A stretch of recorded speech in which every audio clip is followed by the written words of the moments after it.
더불어민주당 당대표에 출마합니다. 정청래 의원이 민주당 당대표에 출사표를 던졌습니다. 같은 시각 대통령실에서 강훈식 비서실장도 중요한 인사를 발표했습니다. 대통령에 취임한 지 2주도 되지 않았는데 대통령실의 인력도 장비도 정보도 부족한 상황인데 이재명 대통령이 G7 정상회담에 참석합니다. 정상회담을 위해서 사실상 준비가 덜 된 상태지만 이재명 대통령이 외교 무대에 참석하는 이유는 대한민국의 확실한 위치를 알리기 위해서입니다. 진위 쿠데타 비상계엄이 발생한 나라였지만 비폭력 국민저항으로 폭력을 앞세운 권력을 제압하고 민주주의에 의한 방식으로 대통령을 파면하고 헌법에 따라 민주주의 방식으로 대통령을 선출한 나라. 민주주의 대한민국이 세계 외교 무대에 다시 섰다는 그 확인을 세계에 보여줘야 했기 때문입니다. 양자회담과 다자회담이 어느 정도 실현될지 정상회담의 성과가 있을 가능성보다 없을 가능성이 더 큰 상황이지만 적어도 이재명 대통령이라면 그냥 오지 않을 것이라는 믿음을 주고 있습니다. 오늘 대통령실에서 중요한 인사가 있었습니다. 강훈식 비서실장이 인선을 발표했는데 여전히 안쓰러운 마음이 들었습니다. 죽을 힘까지 다해 선거를 치르면서도 얼굴이 밝게 빛났던 강훈식 비서실장. 첫날부터 빡센 일정 때문인지 긴장한 것인지 앞날을 예감한 것인지 알 수는 없지만 비서실장이 된 첫날부터 표정이 힘들어 보이더니 좀처럼 환한 빛이 돌아오지 않습니다. 비서실장 되기 전과 임명된 첫날의 얼굴. 그리고 이렇게 퇴근을 시켜주고 싶은 얼굴입니다. 퇴근을 안 하려는 대통령에게 채용되고 심각한 인력난에 서너 명의 몫을 해야 하는 상황. 본래는 권력의 실세 소리 들어야 정상인데 동안이라는 말을 듣고 살았던 인생인데 축하한다는 인사보다 몸을 좀 잘 챙기라는 걱정. 안 돼 보인다는 염려를 듣는 사람. 고생길이 훤하다며 동정받는 최초의 비서실장이 안보실 인선과 관련해서 현안 브리핑에 나섰습니다. 해병대도 아닌데 악으로 깡으로 버티겠다는 의지가 얼굴에 나타납니다. G7 정상회의를 하루 앞두고 대통령실의 안보실 구성이 완료되었습니다. 이재명 대통령은 G7을 계기로 대한민국의 민주주의, 정상외교, 경제통상협상의 복원이 시작됐다라고 말씀하셨습니다. 아울러 AI 3대 강국 진입이라는 목표를 재확인하면서 현장을 가장 잘 아는 민간 전문가에게 권한과 책임을 맡겨 AI 국가 경쟁력을 빠르게 향상시켜야 한다고 강조했습니다. 안보실 1차장부터 3차장까지 인선이 완료되었고 AI 수석까지 인선을 마쳤습니다. 공식 직함을 달고 김현종 1차장이 이재명 대통령을 수행하게 되어 참으로 다행입니다. 6월 4일 임기가 시작되었고 현직 외교장관에게 조력을 받기가 어려운 상황입니다. 협상팀은 정부에 남아있지만 미국과 어떤 대화가 오고 갔는지 제대로 보고 받을 수가 없습니다. 안덕근이 보고를 한다 해도 제대로 된 보고를 기대하기가 사실상 불가능합니다. 가뭄의 단비 같은 인사 소식을 듣겠습니다.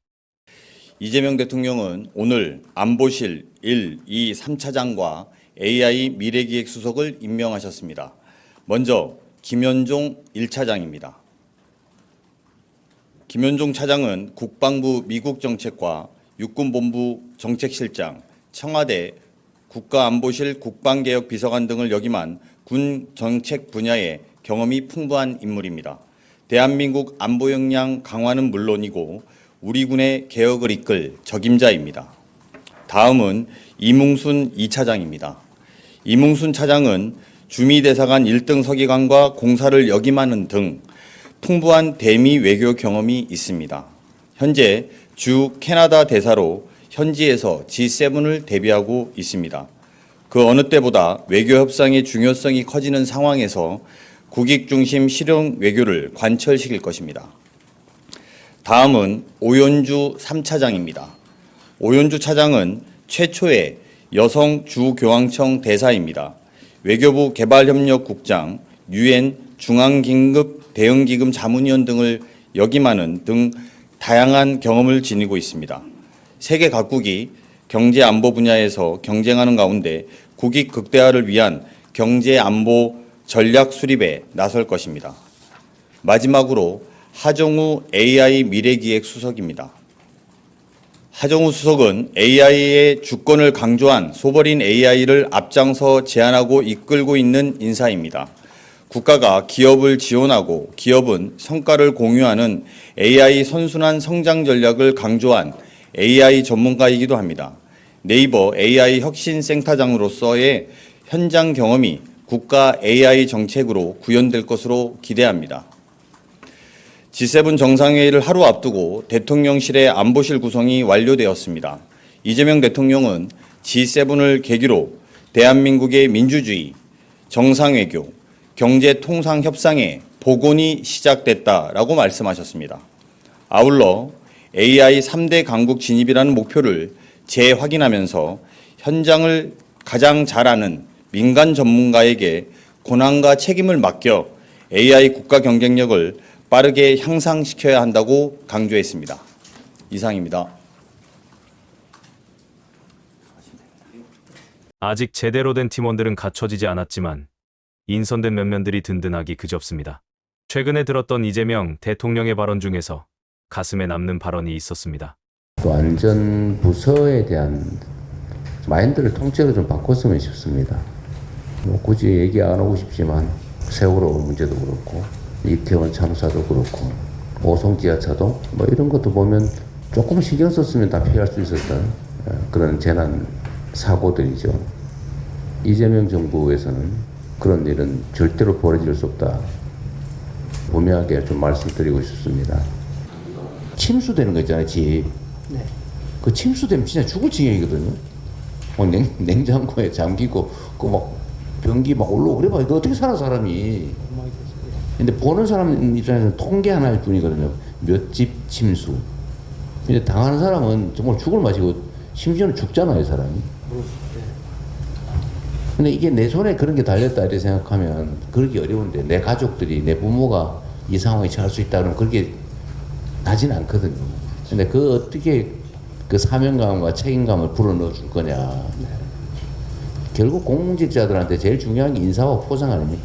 인사, 포상, 제재.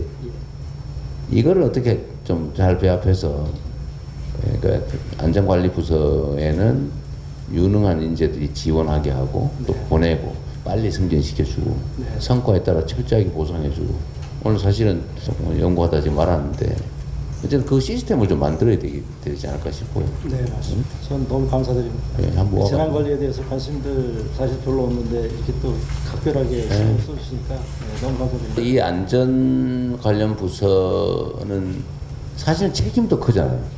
사고 나면 무책당하잖아요. 심지어 구속당할 수도 있잖아요. 그렇습니다. 공무원 인생이 끝날 수도 있잖아요. 그렇습니다. 그러니까 여기는 진짜 예우 대우를 잘해줘야 돼. 그 누가 하고 싶겠냐고요. 그 인정도 안 해주지, 승진도 잘 안 되지. 문제 되면은 책임져야 되고 실제로는 인생이 꼬일 수도 있는데. 그러니까 다 도망가려고 그러고 거기서 대개는 미움받는 공무원들 글로 보낸단 말이에요. 앞으로는 다 바꿔야지 생각을. 네? 그때 우리 법무장님 그러셨던가? 이걸 아예 인사 담당 부서가 겸하게 하는 게 어떻겠냐 그 말씀하셨어요. 예, 맞습니다. 예. 그거 진짜 좋은 생각 같아요. 예. 인사 담당 부서가 안전관리를 겸하게 하는 거. 그거 좋은 생각 같습니다. 그 대통령실 차원에서 검토를 한번 해보죠. 인사 시스템에 관한 거니까. 그 진짜 좋은 아이디어. 이 두 분이라도 어떻게 좀 수를 찾아보세요. 네. 근데 뭐 잘 만들어 보겠습니다. 뭘 원하는지 한번 물어보고 그 별도로 기한해서 한번 보고해 보십시오. 예, 그렇게 하겠습니다. 이재명 대통령과 대화를 나누는 공무원들이 왜 일을 열심히 하는지, 열심히 하지 않으면 안 되는지 알게 해주는 명장면이라 생각합니다. 좋은 아이디어는 즉시 검토를 지시하고 의견을 제시하면 기한에서 보고하라고 합니다. 깊숙한 곳까지 해당 부처 공무원의 애로사항을 알고 무엇이 필요한지를 말하게 하고 듣고 교감합니다. 그리고 특히 가슴에 와닿았던 말. 조금 신경 썼으면 다 피할 수 있었던 그런 재난 사고들이죠. 이재명 정부에서는 그런 일은 절대로 벌어질 수 없다. 분명하게 좀 말씀드리고 싶습니다.